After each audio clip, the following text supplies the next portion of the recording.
Hello, welcome to another episode of Play Cool Songs. Thanks for joining me today. We're going to have a look at a cool tune from Earl called Don't You Lose It, which is in the key of B flat 7. So I'm going to be using that guy, E flat 9, and an F7 chord today. So the verse is really using this riff. So instead of us playing that B flat 7 chord, we're going to be using these triple stops, that 2-note line, and then that little hammer-on chord for the B flat 7. Putting all that together. Okay, so I've got in tab speak on the D, G, and B strings, I've got 8, 8, 8, 6, 6, 6.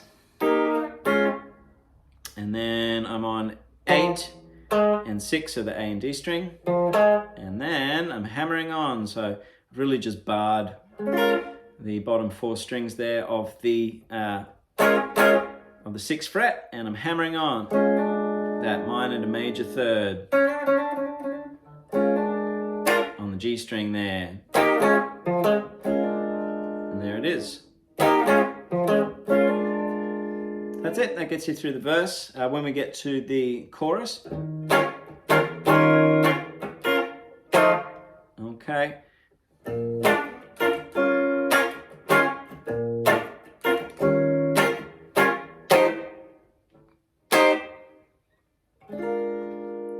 Okay, so what's going on there?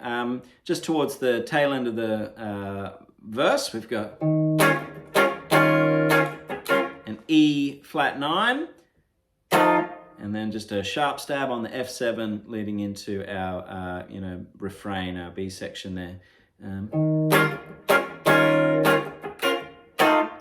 Okay, and then Don't You Be No Fool is the line that you'll be hearing.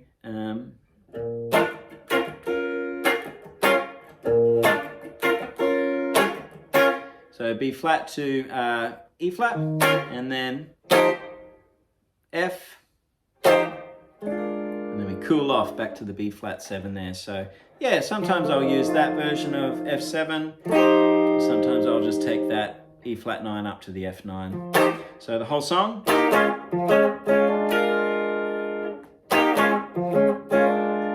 There's our riff for the verse, the little interlude. E flat to the F7, and then our refrain.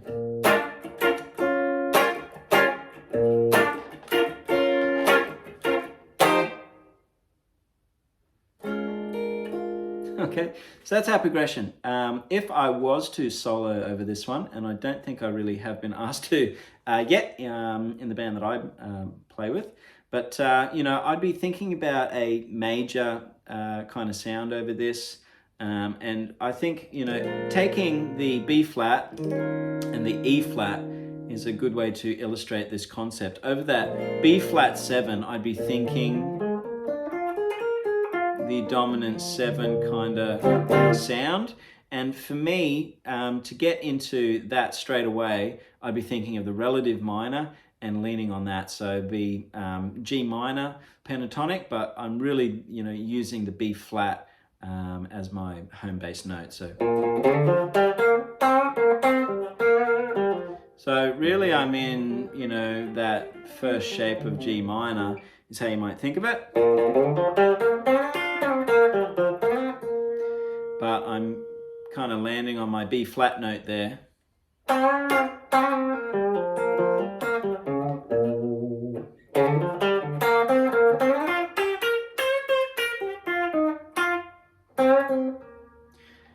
That's kind of where I go with it.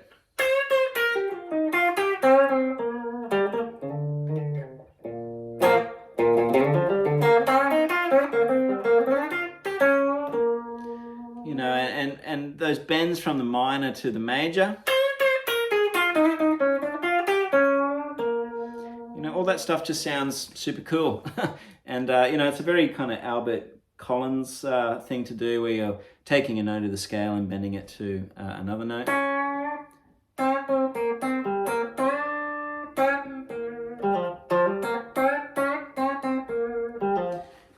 and you just get a very kind of vocal quality to how you're expressing, you know, the notes there. So one exercise which could be useful for this, and sort of a go-to concept for me on this, would be thinking kind of major for ascending and then minor for descending.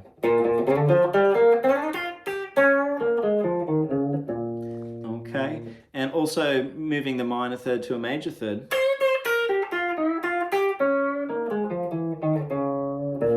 You know, having a play around with essentially G minor,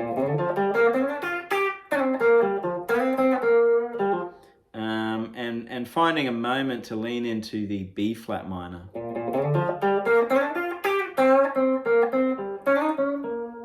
Okay, and playing around, you know, starting in a major and then moving to the minor is it's just a really kind of important territory to navigate, I think, in blues playing, especially because I want to have both of those flavors on tap. And when I'm thinking of, you know, even like, you know, from Chuck Berry through to Angus Young and that whole lineage of kind of the blues rock style, it is that way that they negotiate the major and the minor third, and thinking about major tonality and minor blues licks, and blending those two together in a tasteful way. So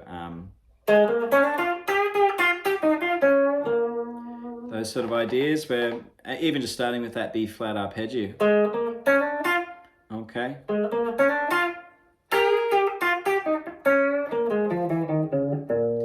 And slurring that major to minor third.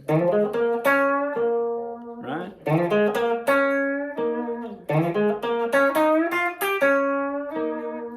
Also bringing in that sixth, in this case the G note.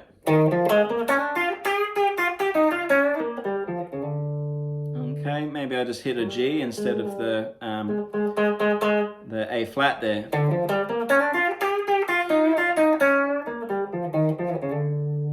Yeah, so all of these are kind of cool to explore in your own playing.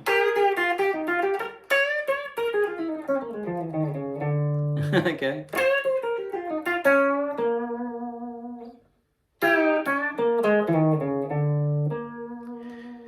Yeah, so that's kind of where I'd be going with it, you know, in a soloing context.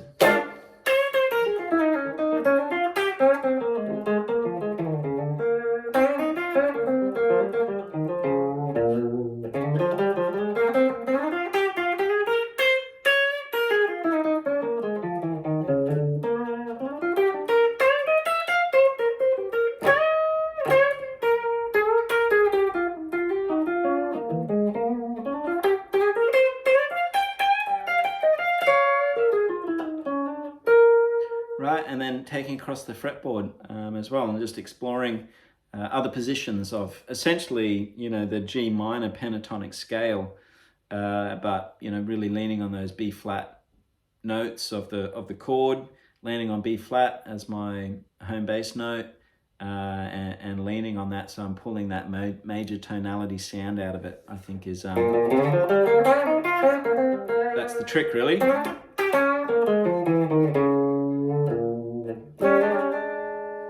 Cool. Have a play around with that. Hopefully it inspires you a little bit in your practice session, and I'll see you for the next one. Thank you.